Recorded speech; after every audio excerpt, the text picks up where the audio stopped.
ನಮಸ್ತೆ ನನ್ನ ಆತ್ಮೀಯರಿ, ಖುಷಿಯಿಂದ ಹೊಸ ಕಲಿಕೆಗೆ ತಮಗೆಲ್ಲರಿಗೂ ಸ್ವಾಗತ. ನಾನು ಇವತ್ತಿನ ವಿಡಿಯೋದಲ್ಲಿ ಝಟ್ಪಟ್ ಚುನ್ಮುರಿ ಚಾಟ್ಸನ್ನು ಸಿಂಪಲ್ಲಾಗಿ ಕಡಿಮೆ ಇಂಗ್ರೀಡಿಯೆಂಟ್ಸನ್ನು ಬಳಸ್ಕೊಂಡು ಅತಿ ಬೇಗನೆ ಮಾಡಿಕೊಳ್ಳುವಂತಹ ರುಚಿ ಕೊಡುವಂತಹ ಚಟ್ಪಟ್ ಚುನ್ಮುರಿ ಚಾಟ್ಸನ್ನು ಯಾವ ರೀತಿಯಾಗಿ ಮಾಡ್ಕೊಳ್ಬೋದು ಅನ್ನೋದನ್ನು ತಿಳಿಸ್ಕೊಡ್ತಾ ಇದ್ದೀನಿ. ಅದಕ್ಕಿಂತ ಮುಂಚೆ ಅದಕ್ಕೆ ಬೇಕಾಗಿರುವಂಥ ಸಾಮಗ್ರಿಗಳನ್ನು ನೋಡ್ಕೊಳ್ಳೋಣ ಬನ್ನಿ. ಒಂದು ಕಟ್ ಮಾಡ್ಕೊಂಡಿರುವಂಥ ಈರುಳ್ಳಿ, ಒಂದು ಟೊಮೊಟೊ, ಹಾಗೆ 2 ಹಸಿಮೆಣಸಿನ್ಕಾಯಿ, ಒಂದು ಸ್ವಲ್ಪ ಶೇಂಗಾ, ಕೊತ್ತಂಬರಿ ಮತ್ತು ಒಂದು ಸ್ವಲ್ಪದಷ್ಟು ನಿಂಬೆಹಣ್ಣಿನ ರಸ. ಇವಿಷ್ಟಿದ್ರೆ ಸಾಕು, ಬೇಗನೆ ಮಾಡ್ಕೊಳ್ಬೋದು. ನಾನು ಮೊದಲಿಗೆ 1 ಸ್ಪೂನಿನಷ್ಟು ಎಣ್ಣೆನ ಬಿಸಿ ಮಾಡ್ಕೊಳ್ಳೋಕ್ಕೆ ಇಟ್ಕೊಂಡಿದ್ದೆ.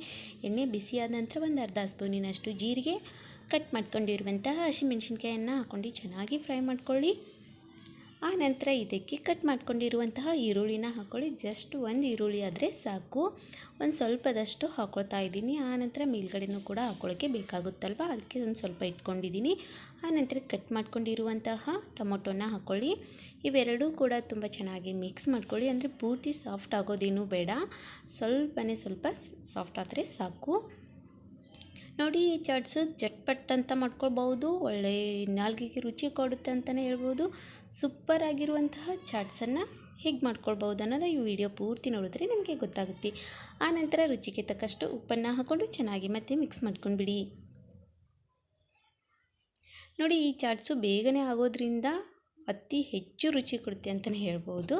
ಆನಂತರ ಒಂದು ಚಿಟಿಕೆಯಷ್ಟು ಅರಿಶಿನ ಪುಡಿಯನ್ನು ಹಾಕ್ಕೊಂಡು ಮತ್ತೆ ಚೆನ್ನಾಗಿ ಮಿಕ್ಸ್ ಮಾಡ್ಕೊಂಡ್ಬಿಡಿ. ಆನಂತರ ಇದಕ್ಕೆ ನಾನು ಒಂದು ಸ್ವಲ್ಪದಷ್ಟು ಅಂದರೆ ಚಿಟಿಕೆಯಷ್ಟು ಸಾಂಬಾರು ಪುಡಿ ಇತ್ತು, ಅದನ್ನು ಕೂಡ ಹಾಕ್ಕೊಂಡಿದ್ದೀನಿ. ನಿಮ್ಮ ಮನೇಲಿ ಇತ್ತು ಅಂದರೆ ಹಾಕ್ಕೊಳ್ಳಿ, ಇಲ್ಲ ಅಂತಂದರೆ ಸ್ಕಿಪ್ ಕೂಡ ಮಾಡ್ಕೊಳ್ಬೋದು. ಆ ನಂತರ ನಾನು ಮೊದಲಿಗೆ ಹುರಿದಿರುವಂತಹ ಶೇಂಗಾ ಸಿಪ್ಪೆನ ಬಿಡಿಸಿಟ್ಕೊಂಡಿದ್ದೆ, ಅದನ್ನು ಕೂಡ ಹಾಕ್ಕೊಂಡಿದ್ದೀನಿ. ಒಂದು ಅರ್ಧ ಕಪ್ನಷ್ಟಾದರೆ ಸಾಕಾಗುತ್ತೆ. ಈ ಚಾಟ್ಸ್ ಅಂತೂ ಟೀ ಟೈಮ್ ಜೊತೆ ಹೇಳಿ ಮಾಡಿಸಿದಂತಹ ಚಟ್ಪಟ್ ಚಾಟ್ಸ್ ಅಂತಲೇ ಹೇಳ್ಬೋದು. ಆನಂತರ ಒಂದು ಸ್ವಲ್ಪದಷ್ಟು ನಿಂಬೆಹಣ್ಣಿನ ರಸವನ್ನು ಹಾಕ್ಕೊಂಡ್ಬಿಡಿ. ನೋಡಿ, ನಾನು ಒಬ್ರಿಗಾಗುವಷ್ಟು ಮಾಡಿ ತೋರಿಸ್ತಾ ಇದ್ದೀನಿ. ನಿಮ್ಮ ಮನೇಲಿ ಜಾಸ್ತಿ ಜನ ಇದ್ದರು ಅಂದರೆ ಎಲ್ಲರಿಗೆ ಮಾಡ್ತೀರಾ ಅಂತಂದರೆ ಜಾಸ್ತಿ ಪ್ರಮಾಣದಲ್ಲಿನೂ ಕೂಡ ನೀವು ಮಾಡ್ಕೊಳ್ಬೋದು. ಕೊನೆಯದಾಗಿ ಒಂದು ಸ್ವಲ್ಪದಷ್ಟು ಕೊತ್ತಂಬರಿನ ಹಾಕ್ಕೊಳ್ತಾ ಇದ್ದೀನಿ. ಎಲ್ಲವನ್ನು ಚೆನ್ನಾಗಿ ಮಿಕ್ಸ್ ಮಾಡ್ಕೊಂಡ್ಬಿಟ್ರೆ ಮುಗೀತು. ಒಗ್ಗರಣೆ ಹಾಕ್ಕೊಂಡಿದ್ದಂತಾಯಿತು. ಇವಾಗ ನಾನು ಚುನ್ಮುರಿನ ಹಾಕ್ಕೊಳ್ತಾ ಇದ್ದೀನಿ.